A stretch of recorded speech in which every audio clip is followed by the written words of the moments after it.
China e India acordaron reemplazar el dólar con Maldivas, una pequeña isla asiática. La sustitución de la moneda estadounidense se produjo en Asia, África y América del Sur.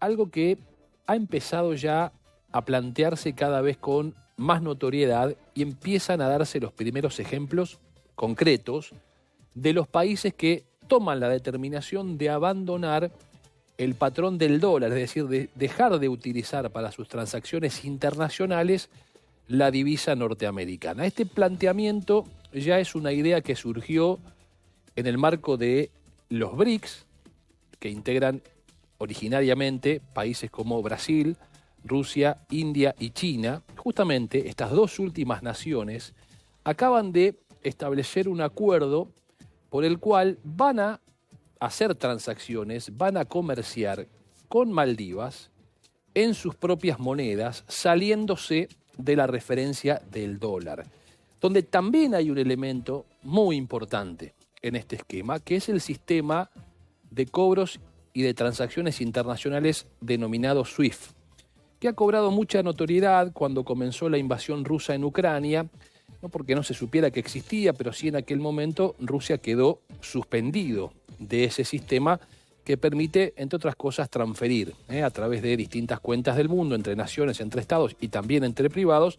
Es el sistema que de alguna manera predomina en el comercio internacional y en las transacciones internacionales. El abandono de este sistema, como también el abandono del dólar, ya es una experiencia concreta entre China e India, en este caso con Maldivas. Pero las señales son muy elocuentes porque esta, digo primera experiencia, pero esta experiencia podría multiplicarse en otras, en una idea que, reitero, ya viene siendo planteada en varias ocasiones. No nos olvidemos que en la constitución de los BRICS, que además se han ampliado, hay un banco de los BRICS. Y ese banco hoy está en manos de quien fuera presidente de Brasil en aquella oportunidad. Me refiero a Dilma Rousseff, sucesora de Luis Ignacio Lula da Silva.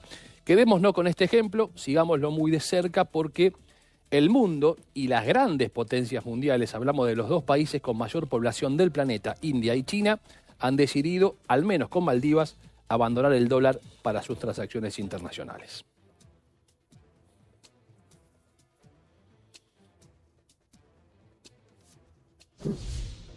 Los simulacros en el estrecho de Taiwán involucran munición real y múltiples posiciones de ataque. Y en medio de tanto conflicto bélico en gran parte del mundo, muchas veces nos preguntamos si China se está preparando para invadir Taiwán, en el medio de la gran cantidad también de ejercicios militares que se observan por parte de ambos. Entonces, esta es la pregunta que nos surge, ¿no? La pregunta obligada. Bueno, los simulacros se están llevando a cabo en el estrecho de Taiwán, en el norte y también en el este de Taiwán, así como en algunas áreas alrededor de las islas del norte, del sur y del este de Taiwán, así como también te decía en Kinmen, en Matsu, en Wiki y en algunos otros lugares cercanos que son administrados por Taipei. Los ejercicios involucran munición real y múltiples posiciones de ataque, con el ejército chino desplegándose, en este caso también, las fuerzas aéreas, la marina y también las fuerzas de cohetes. Taiwán respondió enviando fuerzas terrestres, marítimas y aéreas para monitorear de cerca toda esta situación. Los ejercicios se consideran una respuesta a los recientes acontecimientos en Taiwán, incluida la toma de posesión de un nuevo presidente.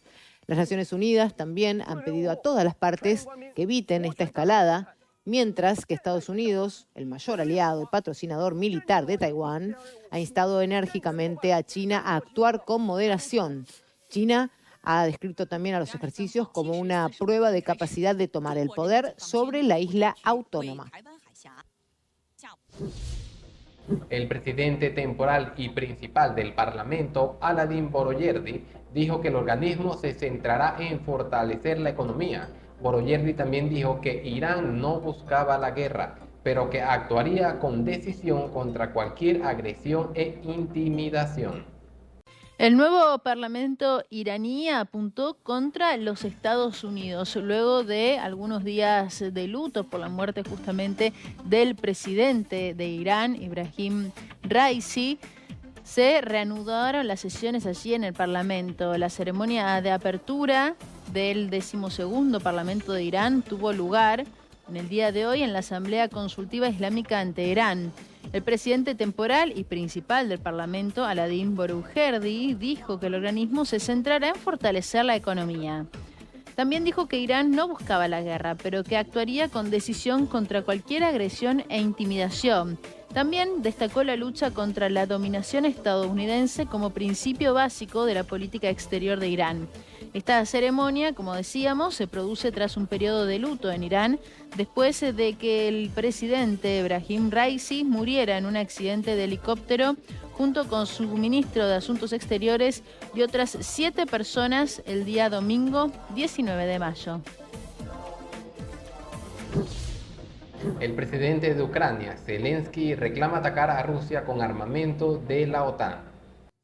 El presidente ucraniano Volodymyr Zelensky volvió a pedir en su discurso a la nación de anoche a los países occidentales que le envíen ayuda militar, que le permitan atacar infraestructuras situadas dentro de la Federación Rusa, desde las que el ejército ruso golpea el territorio ucraniano. Zelensky condenó los ataques rusos con misiles y con bombas aéreas guiadas del día de ayer contra la región fronteriza de Kharkov, que mataron a 7 civiles y que fueron lanzados desde territorio ruso, y los achacó al déficit en defensas aéreas que sufre Ucrania y a la prohibición de golpear territorio enemigo con su armamento que siguen imponiendo la mayoría de aliados de Kiev. Ataques como los de ayer, dijo el presidente ucraniano, solo son posibles porque Ucrania aún tiene restricciones para defenderse, es lo que dijo, que lamentó también que su ejército siga sin poder destruir las lanzaderas de misiles con que Rusia ataca a Ucrania desde el otro lado de la frontera debido a estas restricciones y a la falta de misiles de largo alcance, es lo que dijo Volodymyr Zelensky. Continúa la avanzada rusa en Yarkov. Zelensky visitó una imprenta destruida tras un mortal ataque con misiles. Y Zelensky también visita una imprenta destruida tras un mortal ataque con misiles. El presidente de Ucrania visita la imprenta de Kharkov dañada en un mortal ataque con misiles. Como les decía, visitó esta imprenta después de que fuera destruida en un tanque con misiles rusos que mató al menos a 7 personas. Zelensky visitó en este día viernes la ciudad de Kharkiv, en el noroeste de Ucrania, mientras se enfrenta intensificados ataques aéreos rusos en medio de una ofensiva de las fuerzas de Moscú hacia el norte de la región circundante. Las fuerzas rusas lanzaron un asalto transfronterizo el 10 de mayo dirigiéndose hacia la ciudad fronteriza de Vovchansk en una línea de ataque y avanzando hacia la aldea Lipsy en la otra. Rusia dice que quiere establecer una zona amortiguadora en la región en lo que llama una respuesta al bombardeo de Kiev de regiones fronterizas rusas como Belgorod.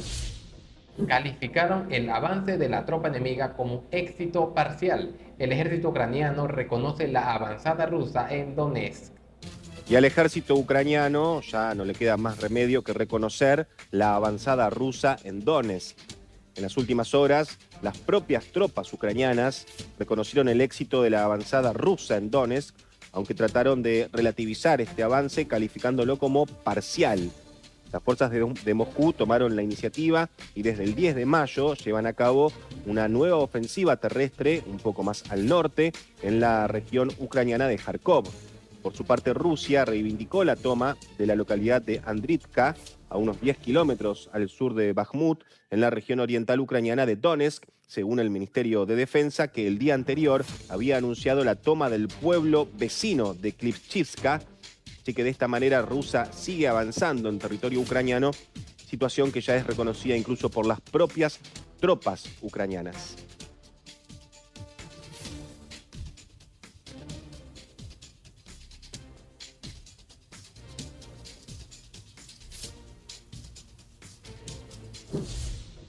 Imputan al ex general ruso Iván Popov por fraude en recursos destinados a la guerra.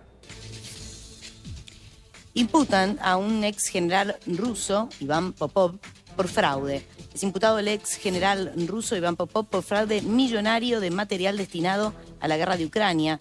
Este ex general está detenido esta semana por su presunta implicación en un caso de fraude asociado al robo de material y ha sido formalmente imputado en el día de hoy ante un tribunal militar.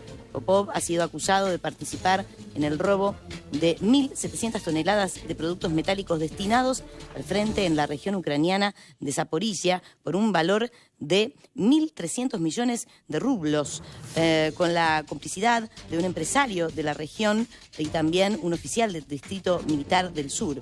El ex general antiguo comandante del Ejército de Armas Combinadas que combate en Zaporizhia se enfrenta hace 10 años de prisión si es hallado culpable. Popov ha rechazado la acusación a través de sus abogados y ha solicitado cumplir el resto de los procedimientos bajo arresto domiciliario. Cabe recordar que Popov fue destituido de su rol en la guerra de Ucrania después de que un diputado ruso publicara en julio de 2023 un mensaje del general bastante crítico con la estrategia rusa en la guerra de Ucrania.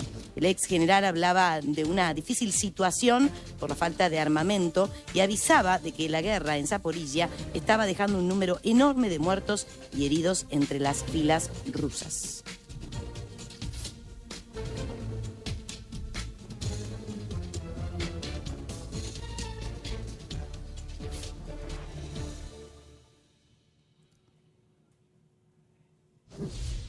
Decenas de miles de personas salieron a las calles alrededor del Parlamento de Taiwán el viernes 24 de mayo para manifestarse contra las reformas parlamentarias impugnadas, en una protesta también marcada por la ira hacia la supuesta influencia de China sobre la democracia de la isla.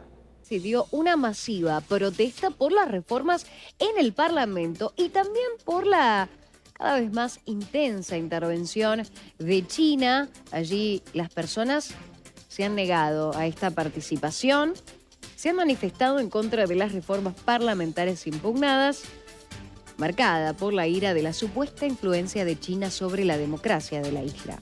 Muchos de ellos, estudiantes o jóvenes profesionales, escucharon discursos y portaron pancartas acusando a la oposición de intentar imponer reformas e incluso trabajar en conjunto con China. La segunda manifestación masiva frente al Parlamento, después de la que se produjo el día martes, el mismo día que China, donde se reclama a Taiwán como su propio territorio y llevó a cabo un segundo día de ejercicios de guerra alrededor de la isla que, según Beijing, fueron lanzados para castigar. El nuevo presidente de Taiwán, Lai Ching-te, al que califica de separatista.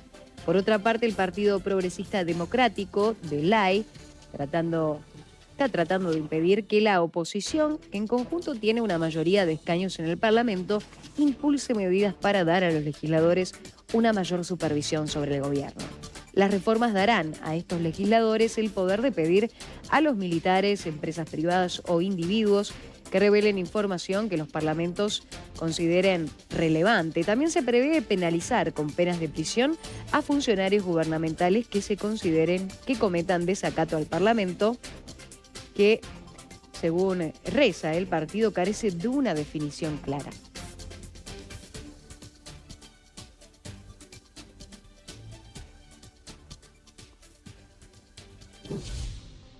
Gracias por estar en sintonía con nosotros a través de la televisora en el canal 4 señal abierta, 7 intercable, la 105.5 FM radio y las plataformas de YouTube, Facebook, Instagram y TikTok. Nos vemos en una próxima edición de Noticias Digital Visión.